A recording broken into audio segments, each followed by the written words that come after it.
और उसे अपने अर्जुन, मनुष्य को मैं के घमंड की मदिरा पिलाकर मदहोश करने वाला पाखंडी केवल मन है।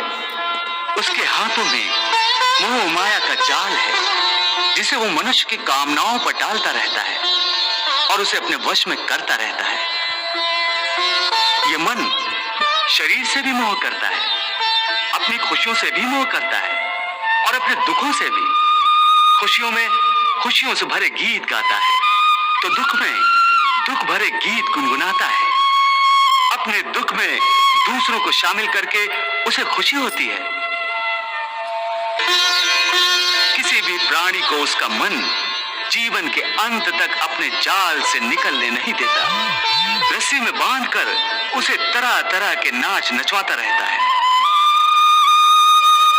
वो जीव को इतनी फुर्सत भी नहीं देता कि वो अपने अंतर में झांक कर अपनी आत्मा को पहचाने और आत्मा के अंदर जिस परमात्मा का प्रकाश है, उस परमात्मा का साक्षात्कार करे।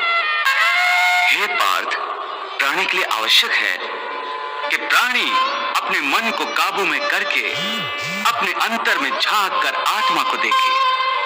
तब उस आत्मा के अंदर उसे परमात्मा का प्रकाश स्पष्ट दिखाई देगा। उसी को परमात्मा का साक्षात्कार कहते हैं। तुम तो कहते हो कि अपने अंतर में झांक कर आत्मा को और उस आत्मा में प्रकाशित परमात्मा को पहचानो, अर्थात आत्मा से अलग कोई और है जो आत्मा को पहचानेगा। ये किसको कह रहे हो कि आत्मा को पहचानो? कौन पहचानेगा अंतर की आत्मा को? तुम्हारा मन। मन? हाँ, तुम्हारा मन। परंतु तुम तो कहते हो कि मन माया के भ्रमजाल में फंसाकर प्राणी को बहुत नाच नचाता है, फिर वो आत्मा और परमात्मा की ओर क्यों ले जाएगा? तुमने ठीक प्रश्न किया अर्जुन। उसका उत्तर यह है कि जब तक तुम अपने आप को मन और विषयों के अधीन रहने दोगे, तब तक वो तुम्हें नाच नचाता रहेगा। हे पार्थ, मनुष्य का शरीर एक रथ की भांति है। उस रथ के जो घोड़े हैं, उन्हें मनुष्य की इंद्रियां समझो, जैसे आंख,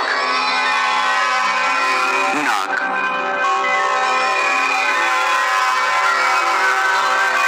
कान, मुख, जीवा आदि।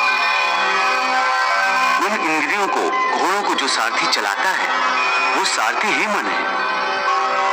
और उस रथ में बैठा हुआ जो उस रथ का स्वामी है, वही आत्मा है।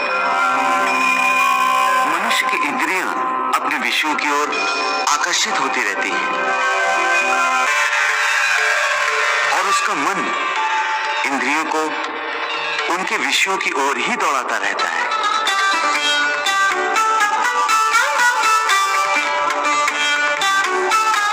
ये तभी तक हो सकता है जब तक जीवात्मा अपने मन को अपने काबू में ना लाए। जब तक मन काबू में नहीं आएगा, वो इंद्रियों को उनके विषयों की ओर ही